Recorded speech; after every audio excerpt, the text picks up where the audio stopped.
Hello बच्चों, कैसे हो आप लोग? आई होप अच्छे ही होंगे। एक बार फिर से स्वागत है आपका अपने यूट्यूब चैनल ज्ञान कलश में। बच्चों, जैसा कि आपको पता है, हम इस चैनल के माध्यम से आपके CUET की प्रिपरेशन करा रहे हैं। साथ ही साथ बच्चों, यहाँ पर हम लोग एक और चीज नई लेकर आए हैं। वो क्या है? अभी तक सारे लेक्चर, सारे वीडियोस आपको जैसे यूट्यूब पे मिलते थे, अगर किसी बच्चे को जिसको नीड है, जो भी क्वेश्चंस यहाँ पर कराए जाते हैं, जो भी यहाँ पर टॉपिक समझाए जाते हैं, वो सारा का सारा आपको PDF के फॉर्म में टेलीग्राम के ग्रुप में मिल जाएगा। तो जो भी बच्चा या जिसको भी नीड हो, अगर आप चाहते हो, आप क्वेश्चन सॉल्व करना चाहते हो, वो क्वेश्चंस पूरे देखना चाहते हो, तो डिस्क्रिप्शन बॉक्स में हमारे दिए हुए लिंक टेलीग्राम को आप ज्वाइन करिए और वहां से ये सारे PDF के फॉर्म में आप सारे कॉन्सेप्ट और सारे क्वेश्चंस आप पा सकते हो। तो शुरू करते हैं। आज का बच्चों टॉपिक क्या है? डिटर्मिनेंट। ये एक नया चैप्टर है और ये चौथा चैप्टर है बच्चों आपके सिलेबस का। और साथ ही साथ ये टॉपिक ऐसा है, जैसे मैट्रिक्स और डिटर्मिनेंट, ये टॉपिक ऐसा है जो कि आपके A1 सेक्शन A में भी आ रहा है, B1 में भी आ रहा है, और जो लोग अप्लाइड मैथमेटिक्स लिए हुए हैं उनमें भी ये आ रहा है। तो इसलिए और भी इंपॉर्टेंट हो जाता है ये टॉपिक आपके लिए। रिसेंट में 2 दिन बाद आप बोर्ड का एग्जाम भी कुछ बच्चे देने वाले हैं, CBSE बोर्ड के बच्चे, उनके लिए भी ये वीडियो बहुत ही इंपॉर्टेंट रहने वाला है। क्योंकि जहां पर ध्यान से देखिए, लिखा क्या है, concept of whole chapter in 1 video. इस वीडियो के माध्यम से आप पूरे इस चैप्टर का कॉन्सेप्ट आप बच्चों समझ लोगे। साथ ही साथ यहाँ पर मैं आपको इनवर्स निकालना, एडजॉइंट निकालना, डिटर्मिनेंट निकालना, इन सभी की शॉर्ट ट्रिक भी बताने वाला हूं कि कैसे हम ट्रिक के माध्यम से, जब आपको MCQ क्वेश्चंस मिलेंगे CUET के एग्जाम में, तो आप कैसे ट्रिक के माध्यम से भी इनके क्वेश्चंस को सॉल्व कर सकते हो। तो चलिए शुरू करते हैं। डिटर्मिनेंट से सबसे पहली चीज क्या है? डेफिनेशन। डिटर्मिनेंट होती क्या है? मैट्रिक्स, जैसे आपने पढ़ा, मैट्रिक्स किसे कहते हैं? मैट्रिक्स होता है, आपने पढ़ा था, arrangement of elements in rectangular और स्क्वायर एरे। ये क्या था? सिर्फ अरेंजमेंट था। मैट्रिक्स क्या था? सिर्फ अरेंजमेंट था। बट बच्चों, डिटर्मिनेंट क्या है? डिटर्मिनेंट किसे कहते हैं? डिटर्मिनेंट की जरा डेफिनेशन देखिए, a scalar value which is associated with square matrix. यानी मैट्रिक्स, जब आप देखिए, मैट्रिक्स तो आपको आना ही चाहिए। मैट्रिक्स नहीं आएगा तो आप डिटर्मिनेंट की बात कर ही नहीं सकते। क्या बोला जा रहा है? A scalar value which is associated with the square matrix. मतलब ये कि डिटर्मिनेंट के लिए किस टाइप की मैट्रिक्स का होना जरूरी है? Square matrix. और स्क्वायर मैट्रिक्स किसे कहते हैं बच्चों? ऐसी मैट्रिक्स जिसके ऑर्डर लाइक 2x2, 3x3, मतलब वो मैट्रिक्स जिसमें नंबर ऑफ रो और नंबर ऑफ कॉलम क्या होते हैं? सेम होते हैं। तो स्क्वायर मैट्रिक्स की वैल्यू निकालने के लिए, मतलब डिटरमिनेंट है क्या? डिटरमिनेंट क्या देता है हमें? किसी मैट्रिक्स की वैल्यू देता है। देखो, मैट्रिक्स को तो नहीं सॉल्व किया जा सकता, मैट्रिक्स की वैल्यू नहीं होती। मैट्रिक्स क्या है? अरेंजमेंट है। लेकिन अगर उसको हम सॉल्व करना चाहें तो वो डिटर्मिनेंट में सॉल्व होता है, वो मैट्रिक्स में सॉल्व नहीं होता, डिटर्मिनेंट में सॉल्व होता है। लेकिन कौन सी मैट्रिक्स सॉल्व होती है? सिर्फ और सिर्फ स्क्वायर मैट्रिक्स का डिटर्मिनेंट निकाला जा सकता है। और जो डिटर्मिनेंट आएगा उसी को हम क्या बोलते हैं? Scalar value. और उसका नोटेशन क्या होता है? अगर कोई मैट्रिक्स X है, यानी मैट्रिक्स को जैसे आप इस सिंबल से डिनोट करते हो, तो अगर आपको इस मैट्रिक्स का डिटर्मिनेंट निकालना है तो उसके लिए आप, जैसे आपने एब्सोल्यूट वैल्यू या मॉडुलस का सिंबल देखा होगा, बिल्कुल वही सिंबल इसका भी है। तो मैट्रिक्स के नोटेशन के लिए ये सिंबल आपने पढ़ लिया है। लेकिन अगर आपको इसी मैट्रिक्स का डिटर्मिनेंट चाहिए तो आपको ये सिंबल यूज करना पड़ेगा। और कैसे सॉल्व करेंगे वो आगे हम बताएंगे आपको। और ध्यान दीजिएगा, जो मैट्रिक्स है, ये मैट्रिक्स कैसी मैट्रिक्स होनी चाहिए? स्क्वायर मैट्रिक्स होनी चाहिए, तभी आप उसका डिटर्मिनेंट निकाल पाओगे। ठीक है? जब आप डिटर्मिनेंट पढ़ लिए तो डेफिनेशन के बाद सबसे पहली चीज क्या आती है बच्चों? प्रॉपर्टी। प्रॉपर्टी बहुत इंपॉर्टेंट है, क्योंकि अगर आप प्रॉपर्टी नहीं जानोगे तो आप शायद डिटर्मिनेंट के क्वेश्चन को सॉल्व करने में बहुत ही ज्यादा दिक्कत आएगी। तो चलिए, डिटर्मिनेंट की कुछ प्रॉपर्टीज हैं, कोशिश ये करो इनको नोट डाउन कर लो, इनको याद कर लो। अगर ये प्रॉपर्टीज याद रहेंगी तो बहुत ही ज्यादा हेल्प होगी आपके क्वेश्चन को सॉल्व करने में। पहली प्रॉपर्टी क्या है? The determinant remains same if its rows and columns are interchanged. ध्यान से देखिए, ये वही बात मैं कह रहा हूं जो आपको मैंने ट्रांसपोज ऑफ अ मैट्रिक्स में पढ़ाया था। क्या अगर किसी मैट्रिक्स के ट्रांसपोज की बात करें तो मैंने आपको बताया था कि अगर किसी मैट्रिक्स के रो और कॉलम को इंटरचेंज कर दो किसी मैट्रिक्स के रो और कॉलम को इंटरचेंज कर दो तो मैट्रिक्स की वैल्यू तो होती नहीं, उस मैट्रिक्स को हम क्या बोलते हैं, ट्रांसपोज ऑफ ए। अगर ये ए है तो ए डैश हमारा क्या होता है, ट्रांसपोज ऑफ ए। ये क्या हो जाएगा 1 3 6 2 4 7 एंड 3 5 8। अब बच्चों देखो इसका ऑर्डर क्या है 3 क्रॉस 3, इसका भी ऑर्डर क्या है 3 क्रॉस 3। ये कैसी मैट्रिक्स है, स्क्वायर मैट्रिक्स है। इसका डिटरमिनेंट पॉसिबल है, बिल्कुल पॉसिबल है। तो वही कहा जा रहा है कि अगर किसी स्क्वायर मैट्रिक्स का जिसका आप डिटरमिनेंट निकाल रहे हो, अगर आप रो और कॉलम को इंटरचेंज कर देते हो जैसे आप ट्रांसपोज ऑफ मैट्रिक्स में करते थे, यानी आप क्या करो रो को, सारी रो को कॉलम में चेंज कर दो या कॉलम को रो में चेंज कर दो, तो जो डिटरमिनेंट ए की वैल्यू आई थी, यहां पर सपोज करो एक्स आई है इसकी वैल्यू, तो ए ट्रांसपोज का भी अगर आप डिटरमिनेंट निकालते हो बच्चों तो इसकी भी वैल्यू सेम आएगी। यही फर्स्ट प्रॉपर्टी है, क्या कि अगर किसी डिटरमिनेंट के रोज या कॉलम को इंटरचेंज कर दे, मतलब सारी की सारी रो को कॉलम बना दीजिए या सारे के सारे कॉलम को रो बना दीजिए, तो उसके डिटरमिनेंट की वैल्यू पर कोई फर्क नहीं पड़ता है। इसको आपको याद रखना पड़ेगा, और नहीं याद रख सकते हैं तो नोट डाउन भी कर लीजिए कहीं। दूसरी प्रॉपर्टी क्या है, if all the elements of a row और column are zero then the determinant is zero. चलिए पहले आपको सिखा देते हैं डिटरमिनेंट निकाला कैसे जाता है। वैसे आपने फिजिक्स में सीखा भी हुआ है और आपने 11th में भी फिजिक्स में पढ़ा होगा, 12th में आप ये पढ़ भी चुके हो। तो मैट्रिक्स या डिटरमिनेंट को सॉल्व कैसे करते हैं। सपोज यहां पे देखिए बोला क्या जा रहा है, all the elements of a row, अगर किसी if all the elements of a row और कॉलम, किसी रो या किसी कॉलम के सारे एलिमेंट जीरो हो जाएं। वो जरूरी नहीं है कि पहली रो के ही जीरो हो, दूसरी रो या तीसरी रो के भी हो सकते हैं, या पहले कॉलम दूसरे कॉलम या तीसरे कॉलम के भी हो सकते हैं। बस एक रो ये मिनिमम कंडीशन है, इससे ज्यादा हो जाएंगे तो कोई दिक्कत नहीं, लेकिन कम से कम एक रो या एक कॉलम के सारी एंट्रीज क्या होनी चाहिए, जीरो होनी चाहिए। तब उस प्रकार के डिटरमिनेंट की वैल्यू क्या होती है, जीरो। अभी हम आपको सॉल्व करके दिखाते हैं। मान लीजिए ये हमने लिया 3 क्रॉस 3 का डिटरमिनेंट है, इसकी वैल्यू कैसे निकालते हैं आपने पढ़ा होगा कि जैसे आप पहले इसको लेते हो यानी कि 0, उसके बाद सॉल्व कैसे करते हो 2 into 6 that is 12, minus 5 into 3 यानी कि 15, फिर माइनस 0, फिर क्या करते हो 1 इंटू 6 यानी 6, 4 इंटू 3 माइनस 12, फिर आप प्लस 0 लोगे तो यहां पर क्या आएगा 1 इंटू 5 माइनस 4 इंटू 2 यानी 5 माइनस 8। अब आप देख रहे हो सभी के मल्टीप्लाई में 0 है, तो इसका मतलब ओवरऑल ये रिजल्ट क्या आएगा 0 आएगा। ये प्लस माइनस प्लस कैसे चलता है आपको पता होगा, ये प्लस होता है, इसको लेते हैं तो माइनस, इसको लेते हैं तो प्लस, फिर यहां minus plus minus plus minus plus. मतलब ये कि जैसे ये एंट्री को हम क्या बोलते हैं A11, यहां पे अगर आप -1 की पावर रो प्लस कॉलम यानी 1 + 1 करो, ये -1 की पावर क्या हो जाएगा 2। दैट्स वाई यहां पर हम पॉजिटिव साइन लेते हैं। सेकेंड वाले में निगेटिव क्यों लिया जाता है, A12 इसका नोटेशन क्या है, कौन सा टर्म है, पहली रो और दूसरी कॉलम का ये टर्म है। तो यहां पर क्या हो जाएगा -1 की power 1 + 2 that is -1 to the power 3, और ये ऑड है इसलिए ये -1 हो जाएगा। तो आई होप आप समझ पा रहे होगे, ये जो प्लस माइनस है यहां पर जैसे प्लस में है, फिर सेकेंड टर्म को एक्सपेंड करने से पहले मैंने माइनस का लगाया फिर प्लस का लगाया, तो ये प्लस माइनस किस वजह से चल रहा है, उनकी पोजीशन पे डिपेंड करता है। अगर आप ये एलिमेंट लेते हो, यहां पर पहला एलिमेंट है लेकिन इसकी पोजीशन क्या है A21 है, सेकेंड रो का पहला एलिमेंट है, तो यहां पर देखिए 21 है ना, तो इसको क्या लिख सकते हो -1 टू द पावर 2 + 1 जो कि ऑड नंबर है, मतलब ये निगेटिव साइन आएगा। इस वजह से बच्चों यहां पर क्या माइनस साइन लिया जा रहा है, ठीक है। तो क्या बोलेंगे दूसरी property, if all the elements of a row और column are zero then the value of the determinant is also zero. ये थी बच्चों दूसरी प्रॉपर्टी।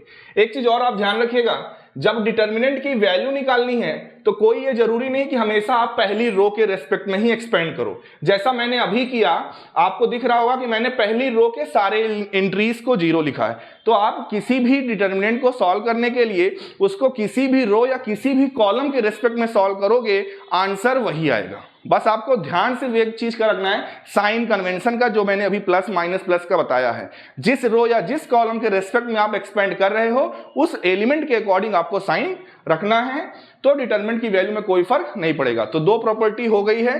तीसरी प्रॉपर्टी पर आते हैं। तीसरी प्रॉपर्टी क्या है, the interchange of any two row of the determinant change its sign. ये क्या कहना चाह रहा है कि अगर आप किसी डिटर्मिनेंट की किन्हीं दो रो या दो कॉलम को, मान लो 1 2 3 3 4 5 1 1, यहां पे मैंने लिख दिया 0, मैं यहां पे लिख रहा हूं R1 इंटरचेंज बाई R2। तो बच्चों कहने का मतलब ये है 3 4 5 को पहले रो बना दो, 1 2 3 को दूसरी रो बना दो, और 1 1 0 तो थर्ड रो रहने दो। अगर आप किसी दो रो या किसी दो कॉलम को आपस में इंटरचेंज करते हो तो डिटर्मिनेंट की वैल्यू में कोई फर्क नहीं पड़ेगा, बट बच्चों साइन क्या हो जाएगा, चेंज हो जाएगा। अगर पॉजिटिव आया है तो निगेटिव हो जाएगा और निगेटिव आया है तो पॉजिटिव हो जाएगा। ठीक है, तो ये ध्यान दीजिएगा कि अगर किसी डिटर्मिनेंट में दो रो या दो कॉलम को इंटरचेंज करते हैं तो उसकी वैल्यू में माइनस साइन या प्लस साइन का फर्क होता है, साइन बदल जाते हैं, वैल्यू में कोई फर्क नहीं पड़ता।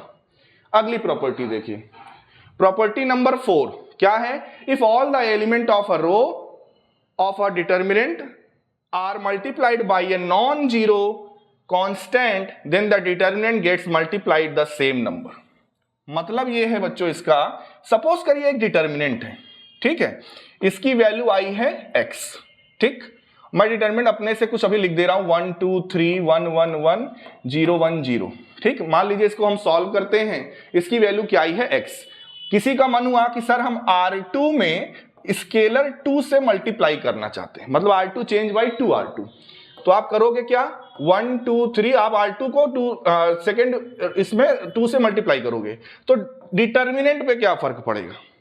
तो बोला यह जा रहा है कि अगर किसी पर्टिकुलर रो में if all the elements of a row और कॉलम, अगर किसी पर्टिकुलर रो या कॉलम में अगर आप किसी स्केलर से मल्टीप्लाई करते हो तो उसकी वैल्यू में भी उसी स्केलर से मल्टीप्लाई हो जाता है। मतलब अगर पहले वैल्यू x आई थी और R2 में आपने 2 से मल्टीप्लाई कर दिया तो वैल्यू क्या हो जाएगी डिटर्मिनेंट की 2x। ठीक है, ये ध्यान दीजिएगा। अगली प्रॉपर्टी पर आते हैं।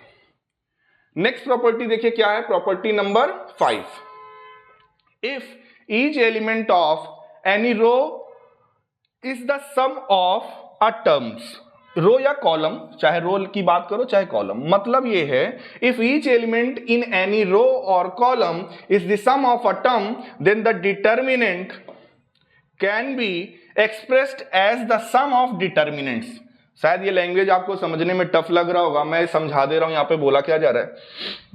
सपोज करिए यहां पर A1 A2 A3 B1 B2 B3 और C1 C2 C3 ये डिटर्मिनेंट लिखा हुआ है, और मान लीजिए यहां पर कोई स्केलर सेम स्केलर प्लस है, मैंने लैम्डा लिया हुआ है।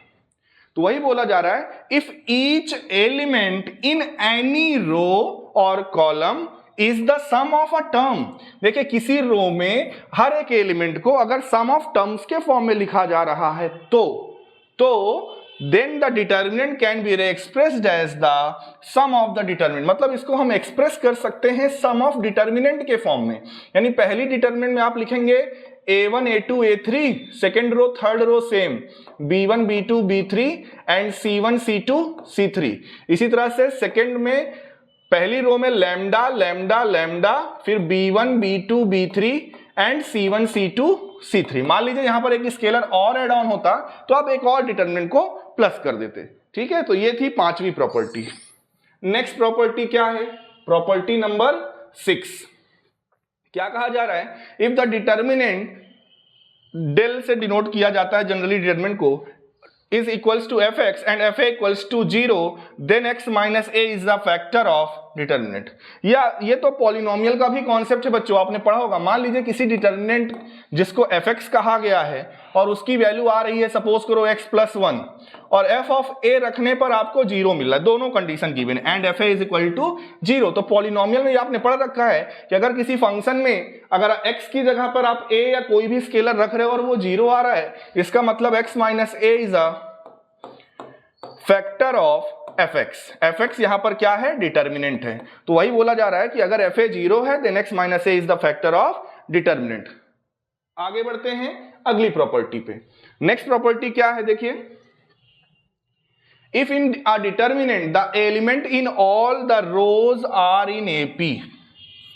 अगर किसी डिटर्मिनेंट में, if in a determinant the elements in all the row are in AP with same और different common difference, then the value of the determinant is always zero. मतलब ये कि अगर कोई डिटर्मिनेंट ऐसा है जिसके तीनों रो एपी में हो, जैसे मैंने लिखा 1 3 5 2 4 6 8 10 12, देखिए तीनों रो को देखिए, तीनों ही रो एपी में है कि नहीं, 1 3 5 2 4 6 8 10 12। If in a determinant the elements in all the rows are in AP with same और डिफरेंट कॉमन डिफरेंस, यहां पर आप तीनों में ये देख रहे होगे दो दो का कॉमन डिफरेंस है, 1 3 5 2 4 6 8 12। तो चाहे आप सेम कॉमन डिफरेंस रखिए तीनों रो का, या तीनों रो का अलग अलग भी कॉमन डिफरेंस रखते हैं, तो भी जब आप इसके डिटर्मिनेंट की वैल्यू निकालेंगे बच्चों, तो हमेशा क्या मिलेगा आपको, जीरो मिलेगा। क्या प्रॉपर्टी हुई, अगर किसी डिटर्मिनेंट की सारी रोज एपी में हो विथ सेम और different common difference, then the value of the determinant is always zero. ठीक है, बढ़ते हैं अगली प्रॉपर्टी की ओर, जो कि लास्ट प्रॉपर्टी है। The determinant of odd order skew symmetric matrix is always zero. मतलब ऑड ऑर्डर स्क्यू सिमेट्रिक्स की जो मैट्रिक्स होगी वो क्या है, हमेशा जीरो होगी। ऑड ऑर्डर की स्क्यू सिमेट्रिक मैट्रिक्स का जो वैल्यू डिटरमिनेंट आएगा वो हमेशा क्या होगा, जीरो। सपोज करिए यहां पे मैंने 0 0 0 लिखा, यहाँ पे 5, यहाँ पे -5, यहाँ पे 2, यहाँ पे 5, यहाँ पे 5, ठीक है, यहाँ पे 5, यहाँ पे -5, यहाँ पे हमने -2 रख दिया। मतलब आपको पता है a डैश बराबर अगर -a आएगा तभी हम उस मैट्रिक्स को स्क्यू सिमेट्रिक बच्चों कहेंगे।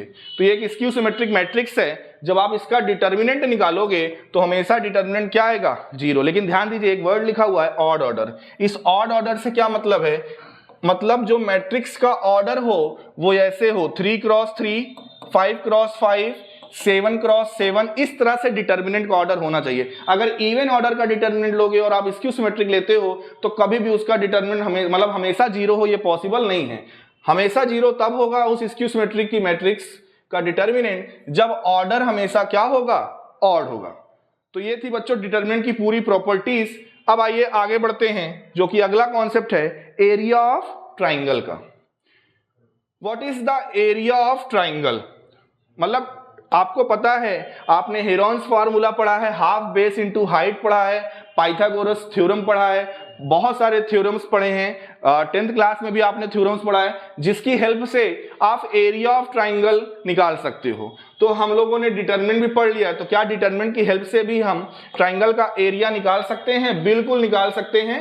चलिए देखते हैं क्या फॉर्मूला है। इफ अ ट्राइंगल, एक ट्राइंगल आपको पता है और मान लीजिए इसके वर्टिसेस के कोऑर्डिनेट हैं x1 y1, x2 y2 और एक मान लो है x, y, और ट्राइंगल के तीनों वर्टिसेस के अगर आपको कोऑर्डिनेट बच्चों पता है तो उस ट्राइंगल के एरिया निकालने का जो फॉर्मूला होता है डिटरमिनेंट फॉर्म में, वो क्या होता है, half x1 x2 x3 y1 y2 y3। अगर यहां पर x3 और y3 मान लो कर दो तो क्या होगा, x1 x2 x3 y1 y2 y3 1 1 1। ठीक है, अगर आप इसको डिटरमिनेंट लगा के सॉल्व करते हो बच्चों, तो जो आपने कोऑर्डिनेट ज्योमेट्री का फॉर्मूला पढ़ रखा है एरिया ऑफ ट्राइंगल का, आपको यही मिलेगा। तो ये होता है डिटरमिनेंट की मेथड से कैसे हम एरिया ऑफ ट्राइंगल निकालते हैं। नीचे कुछ पॉइंट्स मेंशन किया गया है। Area is positive quantity. Area हमेशा कैसी क्वांटिटी होती है, positive. So area positive quantity होती है, that's why we always take the absolute value of the determinant. मान लीजिए आपने डिटरमिनेंट निकाला, आ गया -4, तो एरिया -4 नहीं हो सकता। तो हमेशा कैसी वैल्यू आपको लेनी है, एब्सोल्यूट वैल्यू लेनी है। ठीक है, सेकेंड थिंग क्या है, if the area of triangle is already given. मान लीजिए कभी कभी होता है क्वेश्चन में कुछ पॉइंट्स दे दिए गए हैं नोन और एक आध पॉइंट मिस करके और एरिया दे दिया जाए, तब आपको पॉजिटिव और निगेटिव दोनों साइन लेके उसको सॉल्व करना है, तभी आपको दो इक्वेशंस मिलेंगी। तीसरा पॉइंट क्या कह रहा है, if area of triangle form by the 3 collinear points. अगर 3 पॉइंट्स कोलिनियर हैं, कोलिनियर का मतलब ही होता है कि तीनों पॉइंट्स एक ही लाइन में हैं, तो ट्राइंगल बनेगा नहीं। तो इस प्रकार से ऐसे ट्राइंगल का एरिया क्या होगा, जीरो। ये आप सब जानते हो, कोलिनियरिटी प्रूफ करने के लिए हमेशा एरिया को क्या करना पड़ता है, 0। ठीक है, आगे बढ़ते हैं। तो बच्चों आपने क्या देखा, डिटर्मिनेंट की डेफिनेशन देखी, प्रॉपर्टीज देखी, एरिया ऑफ ट्राइंगल देखा। जो अगला टॉपिक है डिटर्मिनेंट का, अब देखिए ये एक प्रकार से चेन जोड़ रहा है। अभी आप माइनर पढ़ोगे, माइनर के बाद कोफैक्टर पढ़ोगे, कोफैक्टर के बाद एडजॉइंट पढ़ोगे और एडजॉइंट के बाद इनवर्स पढ़ोगे। इतना ही आपके डिटर्मिनेंट में है। तो माइनर क्या होता है, देखिए माइनर कैसे निकालते हैं, माइनर ऑफ अ मैट्रिक्स। ठीक है, मान लीजिए एक मैट्रिक्स, देखिए लिखा क्या हुआ है, minor of an element in a matrix. किसमें माइनर, किसमें निकाला जाता है, मैट्रिक्स में निकाला जाता है। Minor of an element in a matrix is defined as the determinant obtained by deleting the row and column in which that element lies। Suppose करिए यहां पर 1 2 3 4 5 6 7 8 9 लिखा हुआ है। आप सभी को पता है ये हमारा A11 है, ये A12 है, ये A13 है, ये A21 है, ये A22 है, ये A23 है, ये A31 है, ये A32 है और ये A33 है। मान लीजिए आपसे बोला गया इस एलिमेंट के रिस्पेक्ट में आप माइनर निकालो, यानी आपको माइनर को देखो डिनोट किया जाता है कैपिटल M से, तो M11 निकालना है। तो क्या बोला गया है, कैसे निकालेंगे, minor of an element in a matrix is defined as the determinant obtained by deleting the row and column in which that element lies. जो एलिमेंट जहां पे लाई कर रहा है उसके सामने की रो और कॉलम को डिलीट कर दो, जो बचा उसका डिटर्मिनेंट। 5 6 8 9 9 5 जा 45 माइनस 8 6 जा 48, कितना आ जाएगा, -3। तो ये हो गया A11 का माइनर। इसी तरह से A12 A13 पूरी first row, second row, third row, column, किसी का भी माइनर निकालना हो इस तरीके का यूज करके आप सारे एलिमेंट का माइनर निकाल सकते हो। तो बच्चों कोफैक्टर क्या है, जैसे अभी आपने माइनर देखा है, माइनर अभी हमने निकाला था M11 क्या आया था, -3 आया था। ठीक है, तो मान लीजिए इसी का हमें कोफैक्टर निकालना है। बस माइनर और कोफैक्टर में बच्चों देखिए ध्यान से फर्क सिर्फ इतने का है। जैसे हमने M11 से डिनोट किया माइनर को, यहां पे एलिमेंट मैंने लिया था 1 2 3 4 5 6 7 8 9।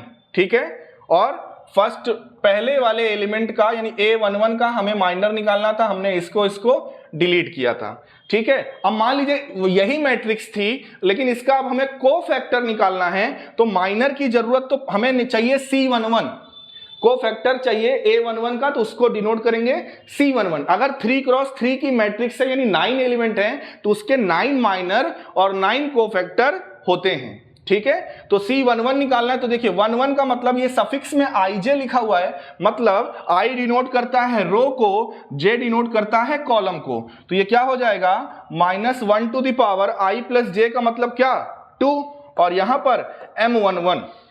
तो देखिए ये तो हो जाएगा -1 का पावर, अगर आप इवन लेते हो तो पॉजिटिव में ही रहेगा, यानी जो M11 आया था क्या आया था, -3 आया था। तो यहां पर इसका आंसर C11 भी निकालोगे तो क्या आएगा, -3 आएगा।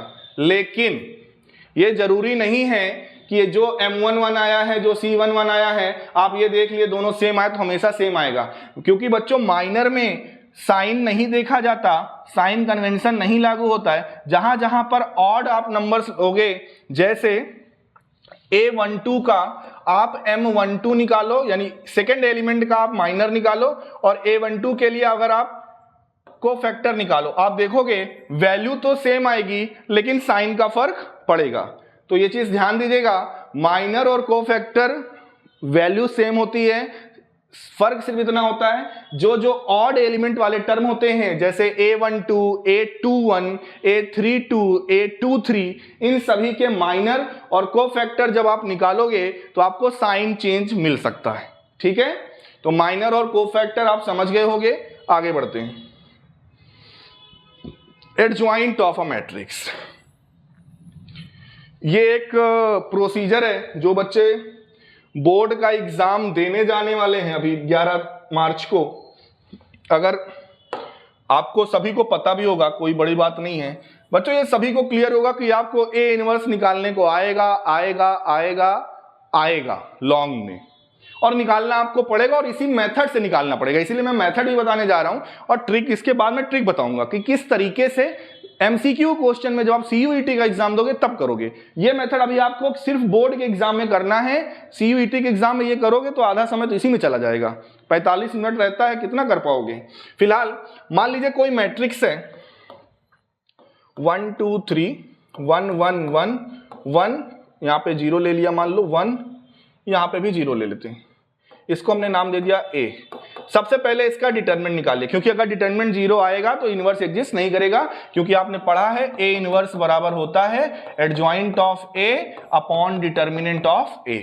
तो एडजॉइंट ही निकालना, इनवर्स निकालना तो सबसे मेन काम तो एडजॉइंट ही है। डिटरमिनेंट तो आप तुरंत निकाल लोगे, 1 लिया, ये 0 ये 1 यानी -1 आ गया, फिर -2 लिए तो ये 0 ये 0 खत्म, फिर प्लस का 3 लिए तो यहां पर क्या आएगा 1, तो ओवरऑल यहां पे -1 + 3 कितना आ गया 2 आ गया, है ना।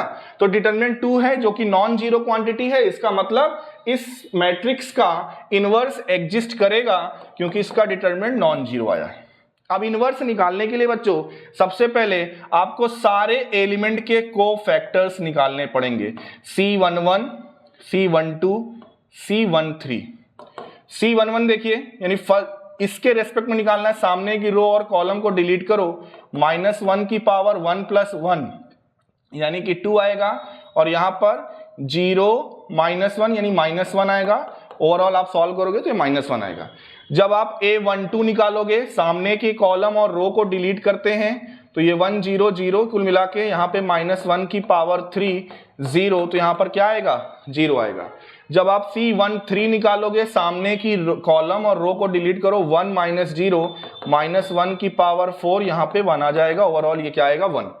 C11 C12 C13 देख लिए, सेकेंड रो के रेस्पेक्ट निकालते हैं, C21 C22 C23, यहाँ पे -1 की पावर 3, यहाँ पे -1 की पावर 4, यहाँ पे -1 की पावर 5, है ना। अब यहाँ पे वैल्यूज लिख लेते हैं। C21 सामने की ये कॉलम और ये रो गया डिलीट, बचा क्या, यहाँ पे 1 है, यहाँ पे 0, तो 1 × 0 0 और 0 × 3, है ना भाई। सामने की 2 1 निकाल रहे हैं ना, ये कॉलम गया ये रो गया, जो बचा ये रो जाएगा ना, तो 2 × 0 यानी 0 - 3 दैट इज -3। अब 2 2 की बात करेंगे तो ये और ये जाएगा, ये और ये जाएगा, तो 0 0 यानी यहां पे 0 आएगा। इसी तरह से 2 3 की अगर बात करें तो ये और ये जाएगा, तो 0 - 0 यहां पे भी क्या आएगा 0। एक बार इसको फिर से रीचेक कर लेते हैं, क्योंकि यहां पर लाइन बन गई है तो हो सकता है दिखने में प्रॉब्लम हो। 1 2 3 1 1 1 यहाँ पे 0 1 0। C21 यानी इस एलिमेंट के लिए निकालना है, तो ये और ये डिलीट होगा, 0 - 3 दैट इज -3। फिर C22 यानी ये और ये डिलीट होगा, 0 - 0 यानी 0। ये C23 तो यानी ये वाला लेंगे तो ये और ये जाएगा, तो 1 - 0, है ना, ये जाएगा और ये जाएगा, तो क्या बचेगा 1 - 0 यानी बच्चों यहाँ पर क्या आएगा 1 आएगा, यहाँ पे 0 था, है ना, 1 - 0। तो ओवरऑल देखिए ये वैल्यू क्या आएगी, यहाँ पे ऑड है, ये निगेटिव है तो इसको पॉजिटिव बना देगा, 3 आएगा। यहाँ पर 0, यहाँ पर -1 क्योंकि पावर ऑड है। अब इसी तरह से थर्ड रो के रेस्पेक्ट में C31 C32 और C33, इसको भी लिख लेते हैं, -1 की पावर 4 -1 की पावर 5 और -1 की पावर 6। और यहाँ पर देखिए क्या आएगा, जब इसके रेस्पेक्ट में करेंगे तो ये और ये डिलीट होंगे, तो 2 1 जा 2 -3 यानी -1 आएगा। जब आप इसके रेस्पेक्ट में करेंगे तो ये और ये डिलीट होगा, तो 1 - 3 यानी कि -2 आएगा, है ना, 1 - 3। जब आप इसके रेस्पेक्ट में करेंगे तो ये और ये जाएगा, तो 1 - 2 यानी -1 आएगा। साइन कन्वेंशन का ध्यान रखते हुए ये -1, ये +2 और ये -1, इस तरह से। अब देखिए यही वर्किंग में समय लगता है सबसे ज्यादा। अगर 5 नंबर में बच्चों क्वेश्चन आया है तो बोर्ड में 1 नंबर डिटरमिनेंट के लिए होता है और 2 नंबर कोफैक्टर्स निकालने के लिए होता है, ठीक है। आप कोफैक्टर निकाल लिए, इसके बाद चाहिए क्या, एडजॉइंट चाहिए। पहले आप कोफैक्टर से बनी हुई मैट्रिक्स लिखिए, ठीक है। C11 C12 जो आया है जैसे ऐसे लिखिए, -1 0 1, फिर 3 0 -1, फिर क्या आया है -1 2 -1। सपोज करिए इस मैट्रिक्स को मैंने नाम दे दिया C। अब आपको चाहिए इस A मैट्रिक्स का एडजॉइंट। क्या चाहिए? मैट्रिक्स A का एडजॉइंट। तो एडजॉइंट ऑफ अ मैट्रिक्स होता क्या है? Adjoint of the given matrix is the transpose of the matrix. मतलब जो मैट्रिक्स कोफैक्टर से बनी है, it is the transpose of the matrix form by the cofactor of the given matrix. Cofactor से बनी हुई मैट्रिक्स का ट्रांसपोज ले लीजिए, वही होता है एडजॉइंट ऑफ A, यानी -1 3 -1 0 0 2 1 -1 -1। ये बच्चों आ गया आपका एडजॉइंट। अब इसमें सभी में 2 से डिवाइड कर दीजिए, that is your A inverse. और इतना आप करोगे तो आपको बोर्ड के पेपर में 5 नंबर मिल जाएगा। लेकिन आप सोचो क्या अगर CUET में आ गया यही क्वेश्चन और इनवर्स निकालना पड़े तो 10 से 15 मिनट तो यही ले लेगा ना। इसलिए इसकी ट्रिक भी है हमारे पास, कैसे हम एडजॉइंट निकालते हैं। तो पहले हम उसकी ट्रिक देखेंगे, फिर इनवर्स ऑफ अ मैट्रिक्स बताएंगे आगे। देखिए लिखा भी हुआ है adjoint of a matrix shortcut method.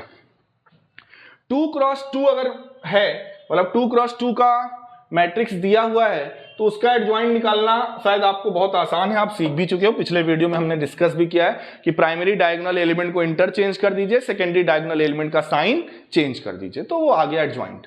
लेकिन मान लीजिए 3 क्रॉस 3 की मैट्रिक्स है, 1 2 3 4 5 6 7 8 9। बड़ा क्यों ले रहा हूं जब मुझे बताना नहीं है, तो छोटी एंट्री ले लेते हैं। 1 1 1 0 1 2 1 1, यहां पे 1 ही ले लो। चलो ये मान लीजिए मैट्रिक्स A है और इसका हमें लिखना है एडजॉइंट। तो ध्यान से सुनिएगा तरीका कैसे लिखेंगे। बस एक ही स्टेप आपको समझना है, बहुत ध्यान से समझिएगा। अगर किसी भी 2 क्रॉस 2 से बड़ी मैट्रिक्स है, 3 क्रॉस 3 4 क्रॉस 4, उसके लिए फिलहाल आपके सिलेबस में CUET हो या आप CBSE बोर्ड के हो, 3 क्रॉस 3 से ऊपर की मैट्रिक्स या डिटरमिनेंट आपको नहीं मिलेगी। मैक्सिमम ऑर्डर क्या है? 3 ही है। तो 3 क्रॉस 3 की मैट्रिक्स का अगर हमें एडजॉइंट निकालना है और हमारे पास समय नहीं है, कैसे हम जल्दी से एडजॉइंट निकाल लें ताकि इनवर्स आ जाए, तो बच्चों सबसे पहले आपको क्या करना है, बहुत ध्यान से देखिएगा। एडजॉइंट निकालना है तो जो सबसे मिडिल एलिमेंट है 1 है ना, 1 को लिखो, फिर उसके नीचे क्या है 1 है, फिर उसको लिखो, फिर उसके ऊपर क्या है 1 है, उसको लिखो, और लास्ट में जहां से शुरू किए हो वही रिपीट कर दो। फिर से सुनिए, सबसे पहले मिडिल नंबर को लीजिए, फिर उसके नीचे वाले को लीजिए, फिर उसके ऊपर वाले को लीजिए, और फिर लास्ट में जिससे शुरुआत किए थे उसी को रिपीट कर दीजिए। यही प्रोसेस बगल वाले के साथ भी करिए। मतलब पहले 2 फिर 1 फिर ऊपर 1 फिर लास्ट एलिमेंट फिर से 2, फिर यहां आ जाइए 0 1 1 फिर 0। ठीक, अब क्या करिए, लास्ट रो में पहली रो को रिपीट कर दीजिए 1 1 1 1।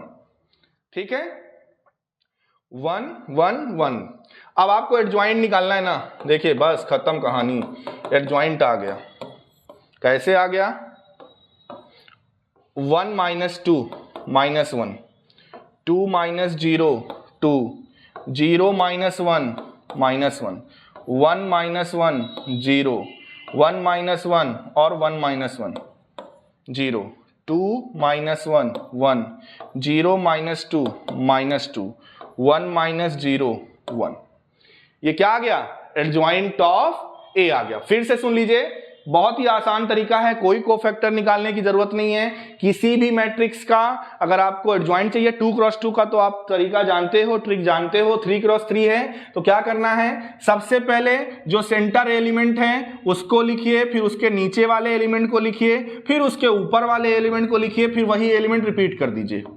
ठीक, उसी तरह से थर्ड वाले कॉलम में चले आइए, फिर उसके बगल वाले एलिमेंट 2 को लिखेंगे, फिर उसके नीचे वाले को, फिर उसके ऊपर वाले को, फिर उस 2 को रिपीट कर देंगे। इसी तरह फर्स्ट कॉलम में भी 0 से शुरू करेंगे, फिर उसके नीचे 1, फिर उसके ऊपर 1, फिर लास्ट में फिर से 0 रिपीट कर देंगे। और आखिरी यानी चौथी रो में पहली रो को रिपीट करना है।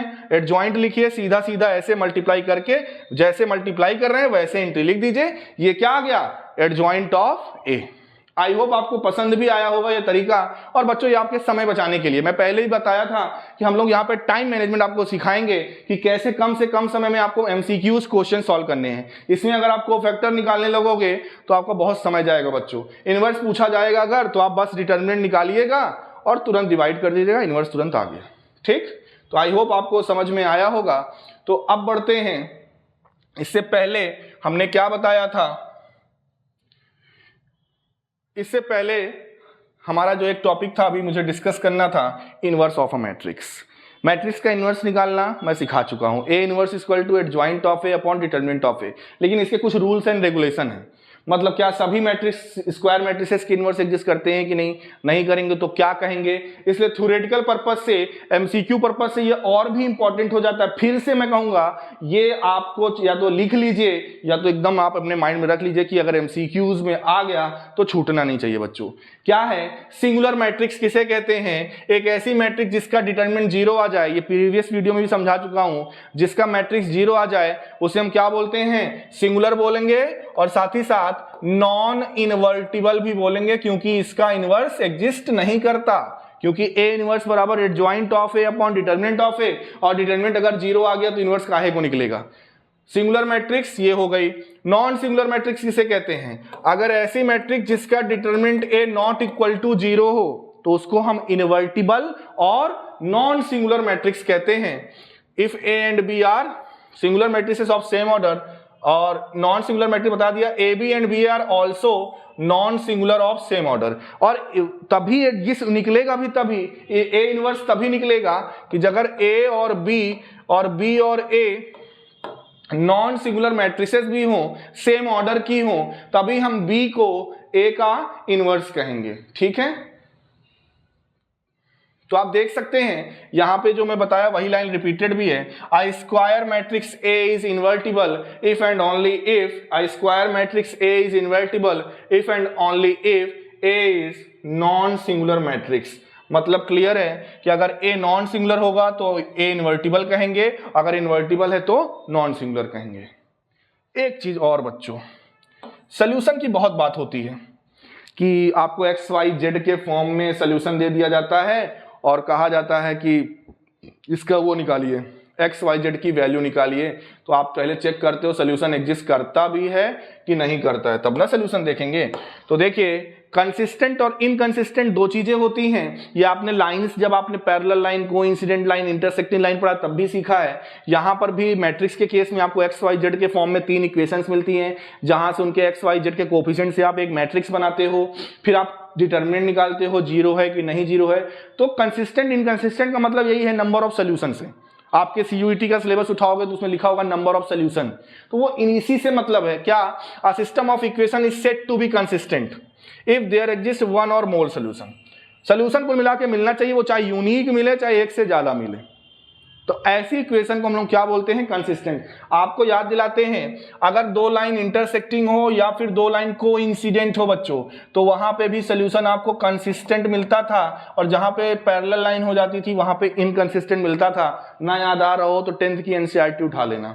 ठीक है, कंसिस्टेंट क्या होता है? ऐसा system of equation, system of equation का मतलब मैं बता चुका हूं, एक्स वाई जेड के फॉर्म में लीनियर इक्वेशंस मिलेंगी। 3 इक्वेशन जनरली रहती है जिसको कि सॉल्व करना रहता है आपको, लेकिन आपको चेक करना रहेगा कि कंसिस्टेंट है कि नहीं। तो अगर ऐसे इक्वेशन का 1 या मोर सोल्यूशन होगा, अगर सिस्टम ऑफ इक्वेशन के पास 1 या 1 से ज्यादा सोल्यूशन एग्जिस्ट करेगा तो हम ऐसे सिस्टम को बोलेंगे क्या? कंसिस्टेंट। और इनकंसिस्टेंट का मतलब if the solution to the system of equation does not exist then it is termed as, इसको क्या बोलेंगे? Inconsistent system for the square matrix. ठीक है, ये क्या कहलाएगा? इनकंसिस्टेंट कहलाएगा, जिसका सोल्यूशन एग्जिस्ट नहीं करेगा। ठीक है, अगर जिसका सोल्यूशन एग्जिस्ट करता है तो उसको हम लोग ax बराबर b से सॉल्व करते हैं। मान लीजिए किसी का यूनिक सोल्यूशन है, एग्जिस्ट कर रहा है for the square matrix A if the matrix ax बराबर b और डिटरमिनेंट a नॉन जीरो। ध्यान से देखिएगा, क्या अगर A एक स्क्वायर मैट्रिक्स है, ax बराबर b है और साथ ही साथ determinant of A non zero है बच्चों, नॉन जीरो है तो इन्वर्टिबल होगा, यानी ax बराबर b हो, a का मतलब वही x y z के कोफिशिएंट से बनी हुई मैट्रिक्स, x का मतलब वहां पे जो वेरिएबल इन्वॉल्व है सिस्टम ऑफ इक्वेशन में, और b का मतलब उनके RHS में जो कांस्टेंट लिखे हुए चाहे वो 0 0 हो या कोई नंबर हो वो होते, ठीक है। तो ax बराबर b, ए स्क्वायर मैट्रिक्स हो, determinant of A non zero हो, then there exist unique solution. इस केस में सोल्यूशन कैसा होगा? Unique solution. सोल्यूशन मिल रहा है ना, और सोल्यूशन मिल रहा है तो क्या बोलेंगे? सोल्यूशन मिलेगा तो ऐसे सिस्टम ऑफ इक्वेशन को क्या बोलेंगे? ऐसे सिस्टम ऑफ इक्वेशन को क्या बोलेंगे? कंसिस्टेंट, क्योंकि एक मिले या एक से ज्यादा मिले कंसिस्टेंट कहलाता है। लेकिन अगर सबसे मेन समस्या तो ये है कि सर अगर डिटर्मिनेंट ऑफ ए जीरो आ गया तो इनवर्स तो एग्जिस्ट नहीं करेगा, ये बात तो क्लियर है, लेकिन वो कंसिस्टेंट होगा कि इनकंसिस्टेंट होगा? इनकंसिस्टेंट हमें बोल दोगे तो गलत हो जाओगे, क्योंकि हमेशा ऐसा नहीं होता है भाई। अभी आपने तो यूनिक सोल्यूशन देखा ना, तो वो मोर सोल्यूशन वाला कब आएगा? मोर सोल्यूशन भी तो बताया गया ना, वन और मोर सोल्यूशन। तो देखिए वही दो केसेस यहां पर लिखे हैं। If determinant of A is zero, अगर किसी मैट्रिक्स का, ये बार बार भैया भाग जा रहा है आज, क्या दिक्कत हो रही है इसके साथ। अगर किसी मैट्रिक्स का डिटर्मिनेंट जीरो आ गया तो तुरंत मत बोल देना कि ये इनकंसिस्टेंट है, कोई सोल्यूशन नहीं मिलेगा, नहीं। तब यहां पर आपको एक चीज और चेक करनी पड़ेगी। अगर डिटर्मिनेंट ए जीरो आया तो आपको एडजॉइंट ऑफ ए और बी इनका प्रोडक्ट चेक करना पड़ेगा। अब एडजॉइंट ऑफ ए और बी क्या है?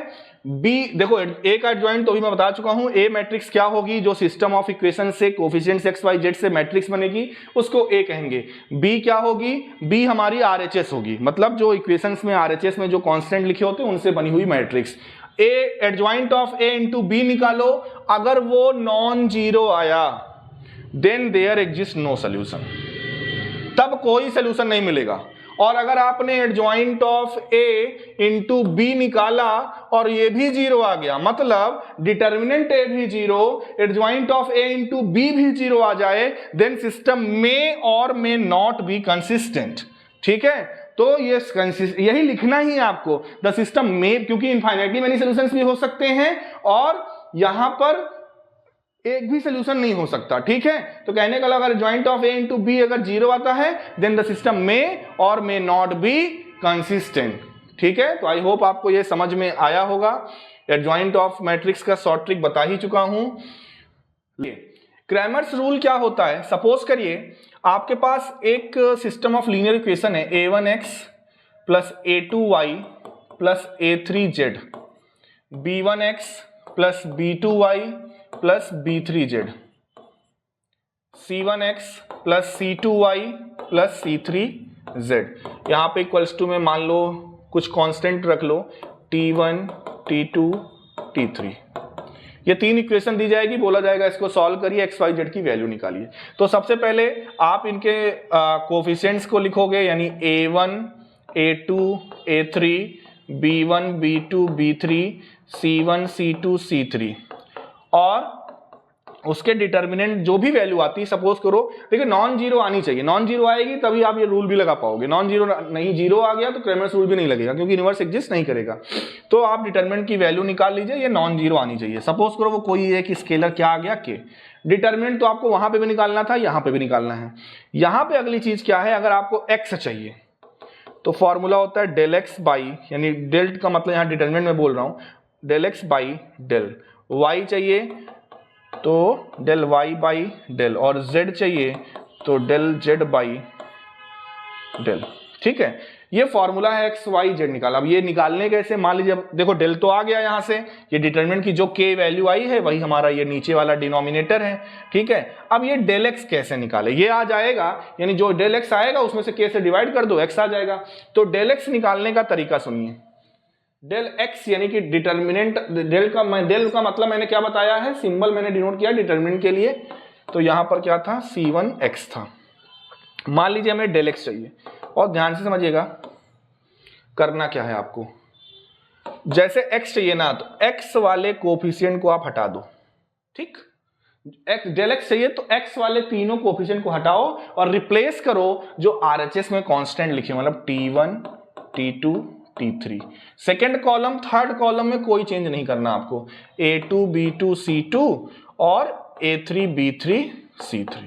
इसी तरह से डेल y चाहिए अगर आपको, तो फर्स्ट और थर्ड कॉलम में कोई चेंज नहीं, A1 B1 C1 A3 B3 C3 और y के कोफिशिएंट सेकेंड कॉलम को आपको रिप्लेस करना है T1 T2 T3 से। इसी तरह से डेल z आप थर्ड वाले कॉलम को रिप्लेस करके निकालोगे, इनको सॉल्व करोगे, इनकी कुछ ना कुछ वैल्यू आएगी। सपोज करो वैल्यू आई है z, तो डेल x यानी x आपको चाहिए था, मैंने फॉर्मूला बताया कि डेल x बाई डेल यानी z इसको माना था डेल, और वहां पर डिटरमिनेंट को मैंने क्या माना था, के माना था, यानी वो उस डिटरमिनेंट की वैल्यू से आपको ये जो वैल्यू आएगी इसको डिवाइड कर देना है। इसी तरह से इसमें जो वैल्यू आएगी उसको आप k से डिवाइड करो तो y मिलेगा, डेल z से जो वैल्यू आएगी उसको डिवाइड करोगे तो आप z मिलेगा। तो ये भी थोड़ा सा आसान है, उससे इनवर्स कोफैक्टर वाले से तो आसान ही है ये मेथड। बस ये चीज ध्यान रखिएगा, यहाँ पे आपको डिटरमिनेंट निकालना अच्छे से आना चाहिए, क्योंकि 3 बार नहीं 4 बार डिटरमिनेंट आपको निकालना है। एक बार इसका निकालिए, फिर डेल x के लिए निकालिए, फिर डेल y के लिए, फिर डेल z के लिए, और फिर उसके बाद जो आया है डेल यानी पहले वाले का डिटरमिनेंट आया है A1 B1 C1 A2 B2 C2 और A3 B3 C3 का जो स्टार्टिंग में डिटरमिनेंट आया है उसी से क्या करना है, डिवाइड करना है। ठीक है बच्चों, तो x y z की वैल्यू आ जाएगी।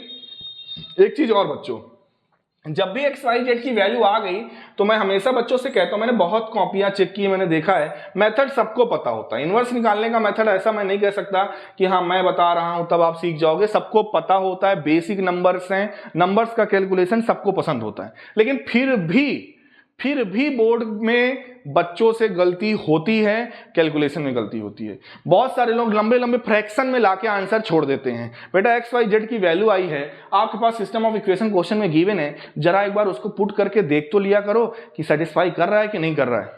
नहीं आपके सीधा सीधा वो नंबर कट जाते हैं। ठीक है, स्टेप मार्किंग होती है, पर क्यों आप नंबर क्यों कटवाना चाहते हो। बच्चों एक चीज और मैं चलते चलते बताना चाहूंगा, वो ये है कि डिटर्मिनेंट निकालने का ट्रिक। जैसे डिटरमिनेंट अभी आप एक्सपेंड करके निकालते थे, मान लीजिए 1 2 3 1 1 1 0 1 0, इसका डिटरमिनेंट निकालना है। तो डिटरमिनेंट निकालने की ट्रिक क्या है, ठीक है, तो डिटरमिनेंट कैसे निकालेंगे, आप यहां पर 3 और 0 जो लिखा हुआ है उसको यहां पर ऐसे लिख दीजिए 3 0, और यहां पर जो 1 और 0 लिखा हुआ है इसको ऐसे लिख दीजिए 1 0। उसके बाद आप क्या करिए, जैसे देखिए ये और ये, इन सभी को मल्टीप्लाई करिए और प्लस 3 इंटू 1 इंटू 1 यानी 3, प्लस 1 इंटू 1 इंटू 0 यानी कि 0, प्लस 2 इंटू 1 इंटू 0 यानी कि 0, ठीक, माइनस, यानी प्राइमरी डायगोनल जैसे पहले करते हैं, यानी तीनों को मल्टीप्लाई करिए और प्लस करके लिखिए। उसके बाद जो बचे हुए हैं, जैसे यहां से देखिए ये और ये, तो 2 इंटू 1 इंटू 0 0 आएगा, 3 इंटू 1 इंटू 0 ये भी 0 आएगा, और यहां से देखिए क्या मिल रहा है 2 1 0 3 1 0, यहां से ये 1 1 1 मिल रहा है ना, तो यहां पर क्या आएगा 1। तो देखिए यहां पे 3 आया है -1, यानी डिटरमिनेंट की वैल्यू क्या आ गई 2। तो ये है बच्चों शॉर्ट ट्रिक, किसी भी मैट्रिक्स का डिटरमिनेंट निकालना है तो कैसे हम शॉर्ट ट्रिक के माध्यम से भी तुरंत डिटरमिनेंट निकाल सकते हैं। तो ओवरऑल बच्चों ये था आज का हमारा लेक्चर पूरे डिटरमिनेंट पर, और इस तरह से आप इस पूरे चैप्टर को, इस पूरे कॉन्सेप्ट के माध्यम से आप देख सकते हो। किसी को कहीं पे कोई दिक्कत हो तो जरूर आप कमेंट बॉक्स में भी रिप्लाई दीजिए, और अगर नीड हो तो बिल्कुल आप कमेंट बॉक्स में दीजिए। टेलीग्राम पे सारा का सारा मैटर ज्ञान कलश की ओर से प्रोवाइड किया जाएगा। तब तक के लिए